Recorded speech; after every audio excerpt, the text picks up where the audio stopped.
And then Allah talks about the big one, and that's the one I really want to end this conversation with, even though there's more to go. But Allah makes such a big deal out of this subject, that again, just like there were 3 ayat about Judgment Day, now there are وَالَّذِينَ هُمْ لِفُرُوجِهِمْ حَافِظُونَ إِلَّا عَلَىٰ أَزْوَاجِهِمْ أَوْ مَا مَلَكَتْ أَيْمَانُهُمْ فَإِنَّهُمْ غَيْرُ مَلُومِينَ فَمَنِ ابْتَغَى وَرَاءَ ذَلِكَ فَأُولَٰئِكَ هُمُ الْعَادُونَ. 3 ayat about the same subject again. The only other subject that got 3 ayat was what? In this list. What's the only other subject that got 3 ayat? Judgment Day. Judgment Day and punishment. This is the next subject that gets 3 ayat. And you know what the subject is? Shamelessness. People who guard their privates. We live in the ultimately shameless world today. The world in which streaming videos off of any website are available on your mobile device. The age in which the pornography industry is a multi-trillion-dollar industry. The point of which, the agenda of which is to make sure every one of you is a consumer of filth in one way or another. That every man, woman, and child is exposed to this stuff, and they're hoping you are, so you become addicted to it, so you become yet another consumer. This is the gift of pornography to society. It's creating people, turning people into animals and perverts. And some of you, unfortunately, have that addiction. And you're watching this stuff online. And you're watching it and saving it on your apps and your mobile devices. And you don't feel bad about it anymore. You've justified it to yourself. And you feel bad about it once in a while, but you go back to it. And as a result, you think, oh, well, at least I'm not hurting anybody. At least I'm not doing it to anybody else. I'm just watching this stuff. It's okay. But you know what's happening to you? Inside, your soul is being just gutted. You have no soul left inside of you. So your prayers are empty and you can't even shed a tear in your salat because your heart is so devoid of the fear of Allah because of the filth you've been watching all this time. It's turned you from a human being into an animal. So you can't even look. A woman passes by and you see a piece of flesh walking by. You don't see a human being walking by that deserves respect. You check everybody out and everything out. You're constantly gawking and staring. You have a hard time putting your eyes down. When you're on the subway, when you're on campus, when you're at work, you're walking down the street, you know, you just can't help it. You see a billboard, you take a second look, you see a third look. You don't miss any opportunity to just to violate your soul with your eyes. You're addicted completely. And then you say, brother, how do I get khushu' and salat? What world are you living in? What world are you living in? Ayyuhal ikhwa, my brothers. Specifically my brothers. And I know some sisters have this issue too. It's a sad reality. This is a war. This is a war. This is more dangerous than any military war. This is the war that's destroying our souls. It's making its way into our homes. It's making its way, you know, if I want to protect my children from this stuff as much as possible. But when my child goes to school, and it doesn't matter if it's Islamic school, there's a very high statistical likelihood that someone, a friend, with their iPod, with their mobile device, will say, hey, look at this. It's a very realistic, you know, a thing nowadays. It's not far-fetched. And so I have to prepare my children for the filthy world that they're going to be brought up in. And there's no escape from this stuff anymore. There isn't. It's everywhere. It is everywhere. You have Islamic lectures followed up by, you know, those YouTube puts those follow-up clips, and something will be filthy. Something will have to be filthy. And I don't think that's by accident. I'm not much of a conspiracy theorist, but I don't think that stuff is an accident.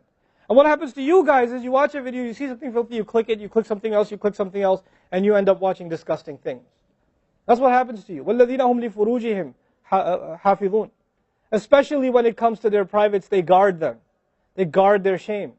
Brother, what's the solution? Should I get married? Like the guy who asked the other day, how can I get married right now? You know? No, guys, the solution is not marriage. Because if you're a pervert, then you're going to be a pervert after marriage too.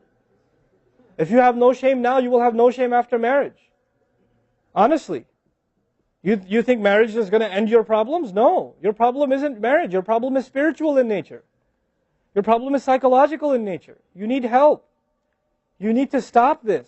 You need to stop hurting yourself like this. You will have nothing, there'll be nothing left inside you. I just had an email from a teenager who's addicted to pornography, an anonymous email, 14, 15-year-old teenager. Says, I want to kill myself. I can't stop. I've been watching it since I was 11. My parents don't know. I read this stuff and I cry because he's not one. There's millions of Muslim kids like this. Millions. Millions of them. We have to help these people. We have to do whatever we can. And we don't have the trillions of dollars of advertising to counter that. We don't. And it's not realistic for me to say Facebook, YouTube, Twitter, internet, it's all haram. It's not realistic, because it's a reality. It's as common as oxygen now. The only thing we can do is have a mature conversation about this and teach our youth to deal with this and navigate this and not fall into it. The elders that are here, stop watching Indian movies, man. Why are you sitting in a lecture talking about salat and the importance of salat, and you don't guard your shame? Mother and daughter and husband and wife and sister sitting together watching whatever? God, come on. Stop. وَالَّذِينَ هُمْ لِفُرُوجِهِمْ حَافِظُونَ. They guard their privates. But guarding your privates doesn't mean you don't commit zina. It means everything that leads to the temptation. Everything that leads to it. They watch it. They guard it. They know it's under attack. They know that their shame is under attack. They realize that their weakness is their urges. Those urges that Allah put inside of us, that are so strong. Allah put them there for a reason. He did. And every one of you have them. You don't have to, I don't have to have a dalil for you to have them. I know. The guys that are here. You all suffer that challenge every single day of your life, especially in a city like this one. And you have to really go out of your way to guard yourselves. This passage is not about high goals. This is about the bare minimum. I told you that, right? This is the bare minimum, folks. The bare minimum is we guard ourselves from shamelessness. We wage a war within ourselves against that tendency. And I know some of you have tried to quit before and you go back. And you've tried to quit before and you go back again. And you go back again. And you keep falling into that trap. I know some of you have done that. And you're struggling with it. But don't give up on yourself. Don't give up on yourself. And whatever it takes, if you just don't be alone. Don't be by yourself. Be with good friends. Be outside. Study somewhere else. Go to the library and study. Go somewhere where other people are around. Because when you're by yourself, shaitan gets you. And if the fear of Allah isn't enough for you, at least the fear of other people will work for you. At least something's better than nothing. For those, I've said this in other talks before, for the parents here, if you have a computer in the house, please don't make it a laptop. Have a desktop in the house with a really big monitor. Get the biggest monitor you can find. Honest to God, and make sure your computer is in the kitchen or in the dining room. Don't put it in the living room. Don't put it in the kids' room. Don't put it in your bedroom. Put it in the dining room, facing the public. You want to do homework, do it over there. Though you can't move the monitor this way or that way. It's facing everybody. That's how you should have it. This stuff, we have to take these precautions. Don't give your 11-year-old a smartphone. What were you thinking? That's not very smart. Don't give them a smartphone. Why am I seeing kids in Islamic school, 5th graders, with iPhones? iPhone 5s. I don't have an iPhone 5. Why do you have an iPhone 5?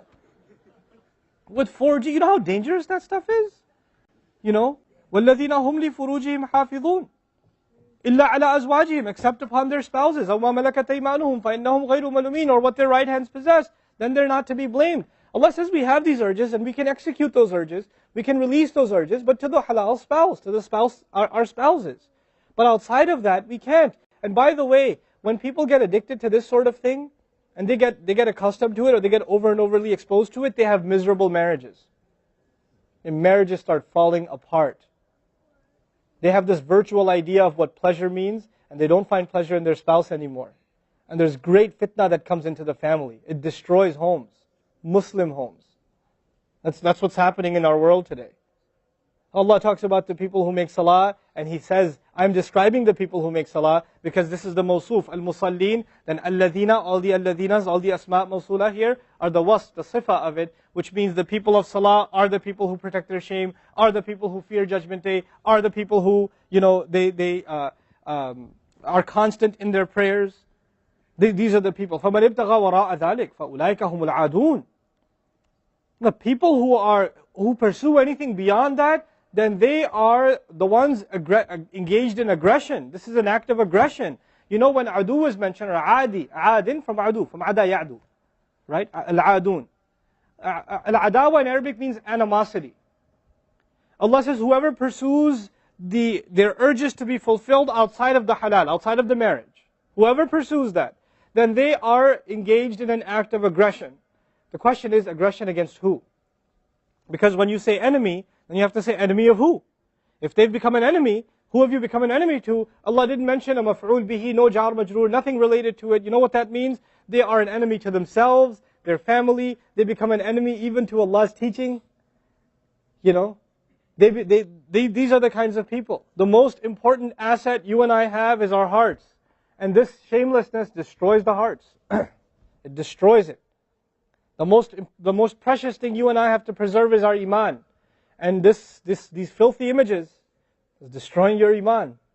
They're tearing your iman apart. Don't let it happen to you. Do not let it happen to you. And I can only talk about this. I can't stop you from doing anything. And nobody else can. You will have to police yourself. You will have to control yourself. You'll have to make the decision, is my iman important enough? Is my salat important enough?